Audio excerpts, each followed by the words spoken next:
এইদিকে সবাই তো চলে গেল, আমরাই মনে হয় এখনো পর্যন্ত একবারও যেতে পারলাম না। হ্যালো, আসসালামু আলাইকুম সবাইকে। বলছিলাম আমাদের নোয়াখালীতে অনুষ্ঠিত বাণিজ্য মেলার কথা। বরাবরের মতোই আমরা সব জায়গায় লেট, সেখানে মেলা আর বাদ যাবে কেন। ঢুকতেই নজরে আসলো স্মোকি বিস্কুটের একটা স্টল। যেখানেই যাই সবার প্রথমে আমাদের খাবারই চোখের সামনে পড়ে, তারপর চোখে পড়লো চকলেট মিল্কশেক। এখান থেকে একটা মিল্কশেক হাতে নিয়ে ঘুরতে ঘুরতে দেখলাম আচারের দোকান। আচার দেখলে বাবা আমি আবার লোভ সামলাতে পারি না। এখানে ছিল অনেক রকমের আচার, যেখান থেকে আমি টেস্ট করেছিলাম আমের মোরব্বা। এই দোকান থেকে টুকটাক কিছু আচার নিয়ে সামনে এগোতে লাগলাম। দেখলাম ঐতিহ্যবাহী সেই চিংড়ি হাউস, সামনেই আবার ছিল নবাবী চায়ের দোকান। অনেক তো হলো খাওয়া দাওয়া, ভাবলাম সামনেই যেহেতু বৈশাখ, তাই একটু জামা কাপড়ের স্টল থেকে ঘুরে আসলে কেমন হয়।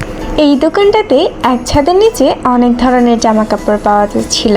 একদিকে যেমন ছিল বাটিকের 3 পিস, আরেকদিকে জামদানি 3 পিস, সুতি 3 পিস, ব্লক 3 পিস, অনেক ধরনের জামা কাপড় পেলেও আমার কাছে দামটা মোটামুটি ওভার প্রাইস লেগেছে।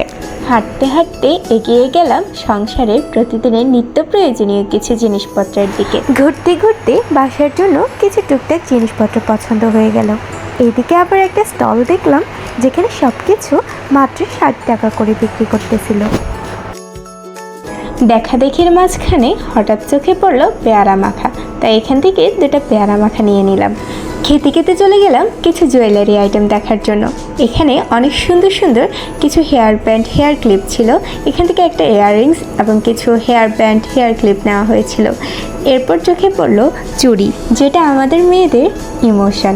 এখান থেকে 1 ডজন কাচের চুড়ি নিয়েছিলাম, যার মূল্য ছিল 50 টাকা। তারপর আরও কিছু জুয়েলারি আইটেম দেখতেছিলাম, কিন্তু ইউনিক কিছুই আর চোখে পড়লো না।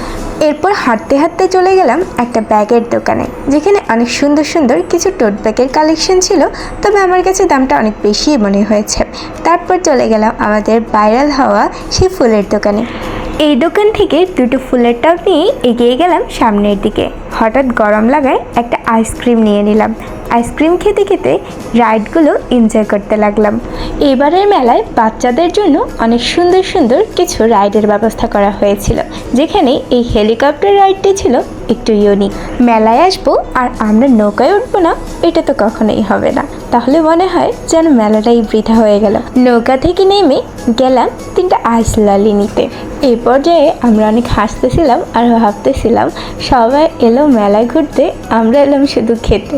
যাই হোক, বাইরে বের হয়েছি আর ফুচকা খেয়ে যাব না, এটা কিভাবে হয়। আজকে তাহলে এই পর্যন্তই থাক।